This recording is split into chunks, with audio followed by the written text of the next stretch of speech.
I'm doing a happy dance because I scored these gorgeous matching Ethan Allen nightstands, and they're much, much larger than it appears here. They're huge. You know, they had some banged up areas. Some of the hardware was missing. No big deal. They had this white stuff on the top you'll see in just a moment right there. That ends up being a problem. We'll discuss that later. A little divot there. The main problem was that one of these had a leg that had come off, and the seller kept saying, oh, you could just glue it in place, but I know that wasn't true. I would need to secure it with something other than just glue. So while we were at her house, we kept trying over and over to remove the drawers to see if I could reattach that leg from the inside, and I know what to look for. I couldn't find any way to release that drawer, and I think she just got tired of us being there. So they had been listed for $100, and she said, would you just take both of them for $50? And I said, yes, ma'am. When I got home, I looked them up, and look at the price that they were going for used on eBay. That is crazy. So let's get busy.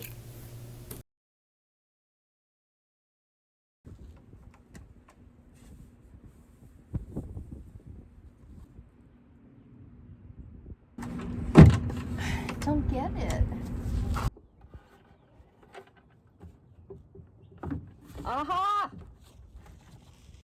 It's right here. Oh my gosh. Y'all, I'm familiar with these. I looked for these while I was there. I literally could not figure out what to do. But here's the dilemma. Even with the drawer out, you'll notice that this is where I was hoping I could drill into the leg. I'm hoping somehow I can use a Craig jig under here, but we'll find out. I went inside and mixed up some hot water and Dawn dish detergent. I also filled a second bucket with clean fresh water so that when I was finished washing, I could wipe everything down just to remove any soapy residue. And if you're familiar with my channel, you know that when I get a piece, I clean every single surface inside and out, upside down, everything. As I was washing this, I couldn't get this sticky filmy stuff off the top. I even tried a scrub brush. I don't know what it is, but I'm going to try some simple green and a scraper to see if I can get it off, because it has to be removed. I can't sand this piece with that gunk on the top, or else I'll be sanding the gunk into the wood grain.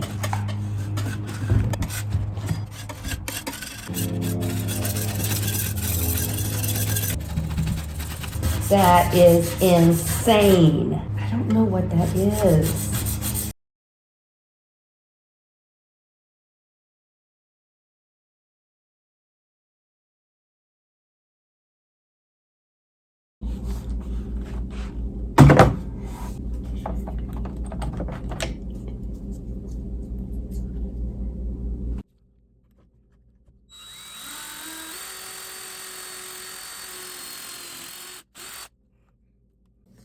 So that didn't work.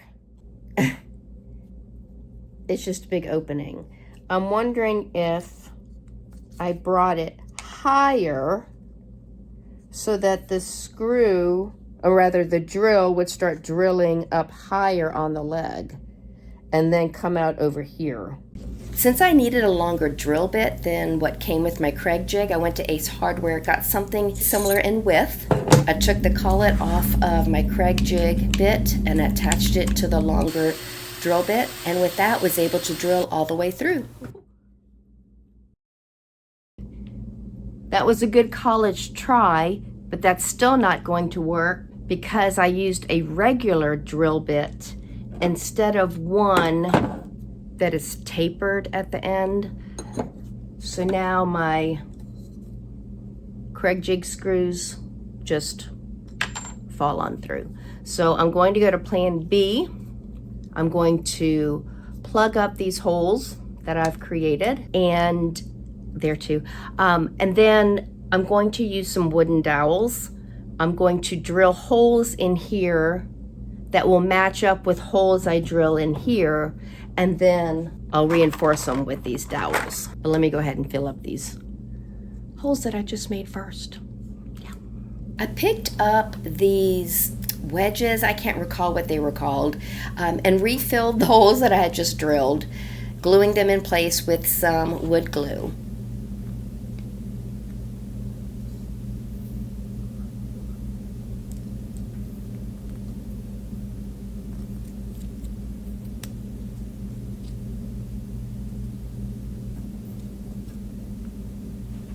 I readjusted it to make sure it was flush, and then used a handsaw to cut off that excess.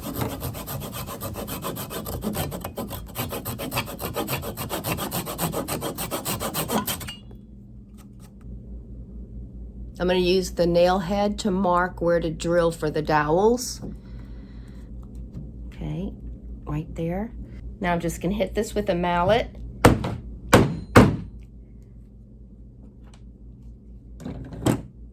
So I see an indentation there and there, and I'll show you with the Sharpie. Here's one. Here's the hole that it made underneath. See, it was like that. So there's the nail head. So now if I drill a hole there and I drill a hole here, they will automatically line up. Let's do another one. So I'm gonna put that there. Okay.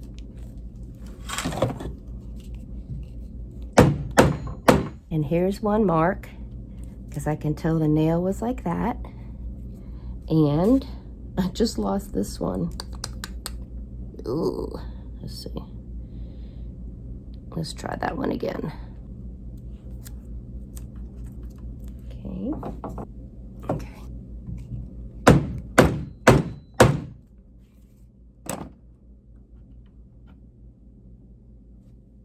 Right there. I'll drill there, and then I'll drill here and there, and those will line up. Since these dowels are 3/8 of an inch, I'm using my 3/8 of an inch drill bit.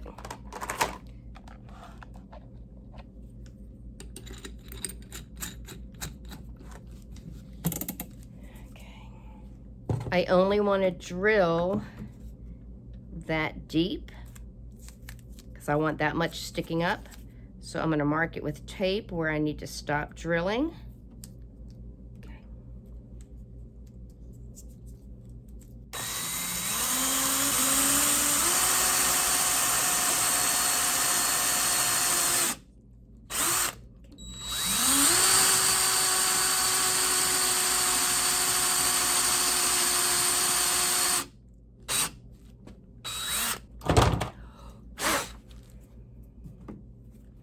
Glue,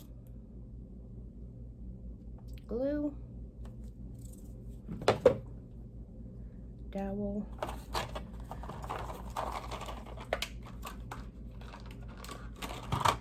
dowel,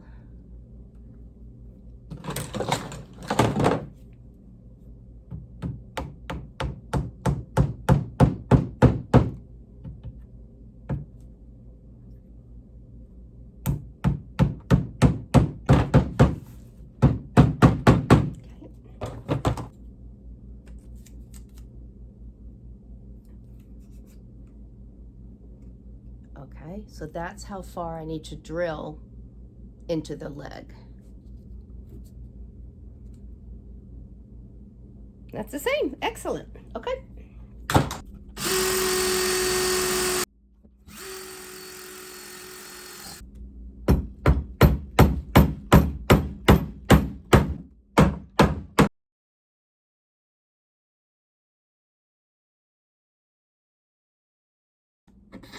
Now the carbide scraper was the way to go because clearly I wasn't able to scrub it off with detergent. Look at this.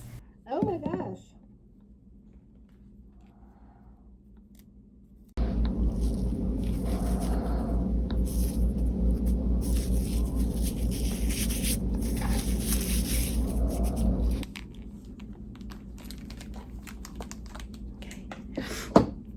This is the weirdest thing. It really is. It feels like wax, but why in just certain areas? I don't know what it is, but I'm going to keep scraping with my carbide scraper. No wonder I couldn't scrub it off with that degreaser. Crazy. Anyway, I'm going to get busy. So everything is now scraped off, and after I remove some debris, I'll be able to start sanding. This was so satisfying to remove all of that with my shop vac.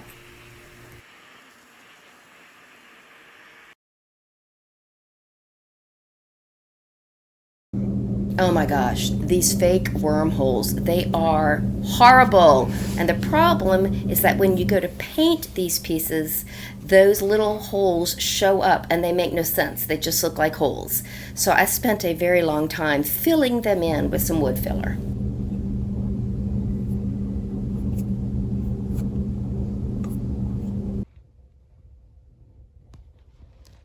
No doubt, I've missed a lot, but I just had to stop, right? So when that dries, I will do the first sanding. When I finish sanding with 150 grit, I will then go over both with 220 to scuff sand it and finish the sandings on the top.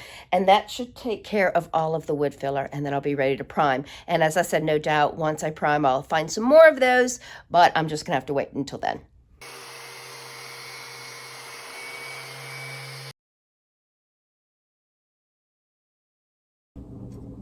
Now I love me some Sticks primer. This is tinted since I would be painting it a dark color. The problem is it does take 3 to 4 hours before you could put a second coat of primer on, and then you have to wait 24 hours before you can paint. So that's kind of a drag, but I like that it's water-based so that I can thin it into my sprayer and spray it easily. I could put an oil-based primer in my sprayer, but I prefer not to. The cleanup would be very difficult.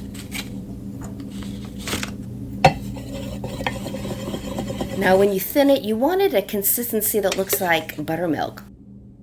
I wiped off all the dust on the pieces, tested my spray pattern, and then got busy priming.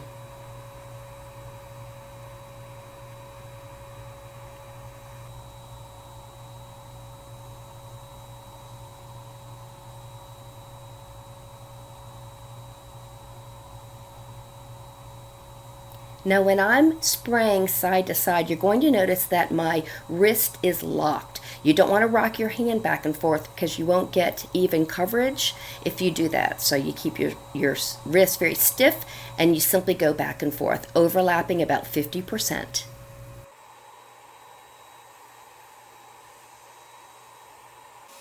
There's more of those silly doggone fake wormholes. When the primer dried that day, I filled them in with some wood filler.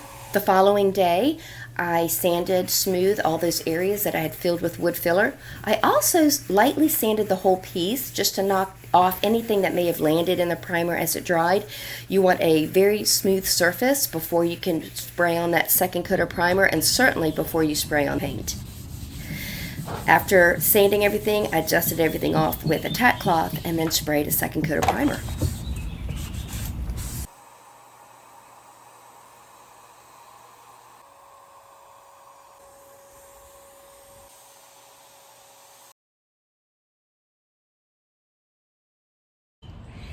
It's paint day, which you know makes me very happy.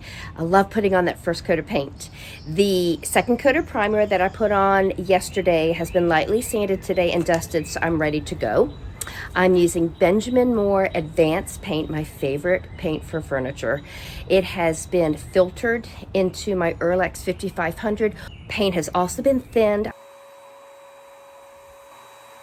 Kevin and I are so close now to paying off our mortgage, which has been what Table Flipping Housewife is all about, because of your support of my channel and because of my furniture sales. So I was able to resign from my second job, which was working the after-school program at school.